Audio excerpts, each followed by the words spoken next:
அனைவருக்கும் வணக்கம். Welcome back to mailanji.com.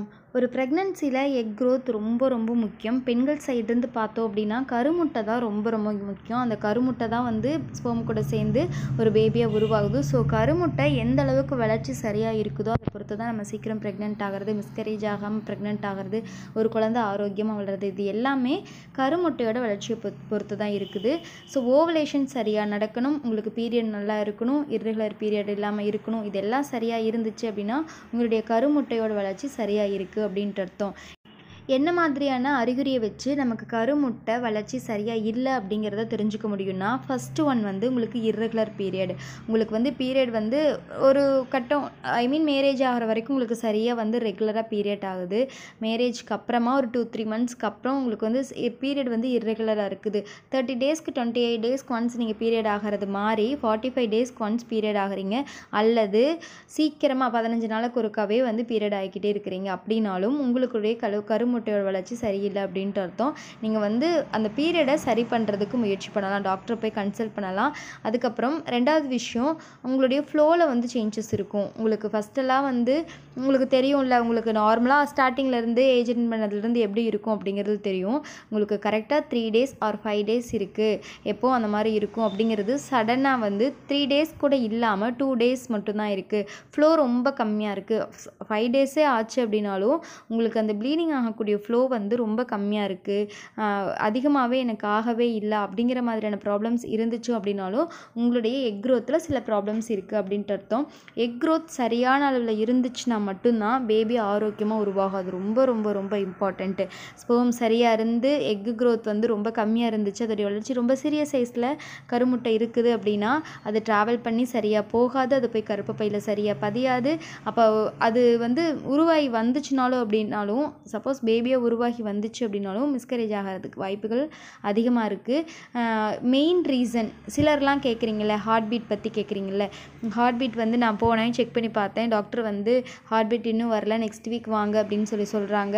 திரும்பவும் நான் போய் பார்க்குறேன், ஹார்ட் பீட் வரலன்னு சொல்கிறாங்க. எனக்கு இப்போது 80 டேஸ் ஆயிடுச்சு, 60 டேஸ்க்கு மேலே ஆயிடுச்சு, இருந்தாலும் வரல அப்படிங்கிறாங்க. வருமா வராதா அப்படிங்கிற மாதிரியான டவுட்ஸ் எல்லாம் நிறைய பேர் சொல்கிறீங்களா.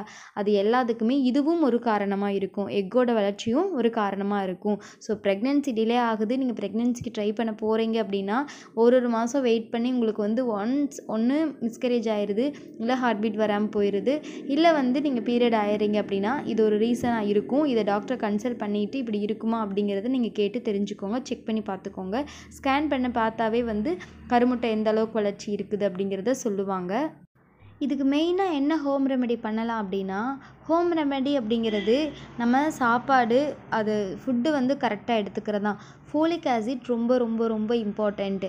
ப்ரெக்னன்சி அப்படின்னு எடுத்துக்கிட்டிங்கனாவே ஃபஸ்ட் இருக்கிறது ஃபோலிக் ஆசிட், அது ஒரு மஸ்ட்டு, ரொம்ப இம்பார்ட்டண்ட். அது எந்தெந்த உணவுப் பொருள்கள் அதிகமாக இருக்குதோ அதை எடுத்துக்கணும். பட் நீங்கள் நம்ம ஃபுட்டு மூலம் எடுத்துக்கிட்டோம் அப்படின்னா அதோடைய ரிசல்ட் லேட்டாக தான் கிடைக்கும். நீங்கள் டாக்டர் கன்சல்ட் பண்ணுறப்போ நமக்கு டேப்லெட் ஆர் சிரப் மூலம் தர்றப்போ சீக்கிரம் நமக்கு ரிசல்ட் கிடைக்கிற மாதிரி இருக்கும். ஃபுட் அப்படின்னு எடுத்துக்கிட்டால் விட்டமின் சி அதிகமாக இருக்கிறத எடுத்துக்கணும், ஒமேகா அதிகமாக இருக்கிறத எடுத்துக்கணும். அதே போல் உங்களுக்கு கொண்டக்கடலை, மாதுளம்பழம், நட்ஸு, பாதாமில் அவ்வளோ சத்து இருக்குது. பாதாம் மெயின் கருமுட்டை வளர்ச்சி அடைகிறதுக்கு, எண்டோமெட்ரியம் ப்ராப்ளமுக்கும் பாதாம் ரொம்ப யூஸ் ஆகும். இது எல்லாம் அவசியமாக நீங்கள் எடுத்துக்கணும். சரி பண்ணுறதுக்கு நம்மளால் என்ன பண்ண முடியும் அப்படின்னா, இர்ரெகுலர் பீரியடை சரி பண்ணிக்கணும், ஹார்மோனல் இம்பேலன்ஸ் ப்ராப்ளம் இருந்துச்சு அப்படின்னா அதையும் சரி பண்ணிக்கணும்.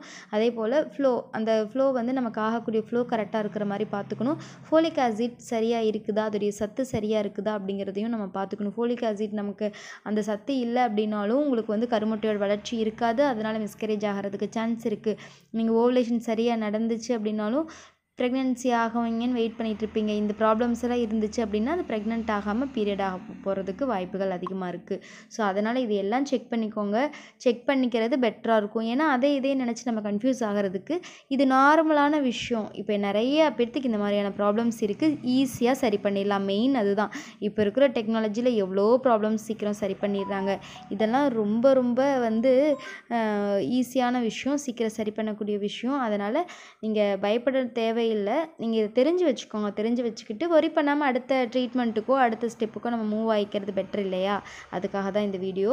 இன்னும் ப்ரெக்னென்சியில் ஏதாச்சும் சந்தேகம் இருந்துச்சு அப்படின்னா கீழே கமெண்ட் பாக்ஸில் கமெண்ட் பண்ணுங்கள். ஹோம் ரெமெடி அப்படிங்கிறது நம்ம ஆரோக்கியமான ஃபுட் எடுத்துக்கிறது தான் மெயின். நெக்ஸ்ட் ஒரு வேறு வீடியோவில் பார்க்கலாம். தேங்க்யூ.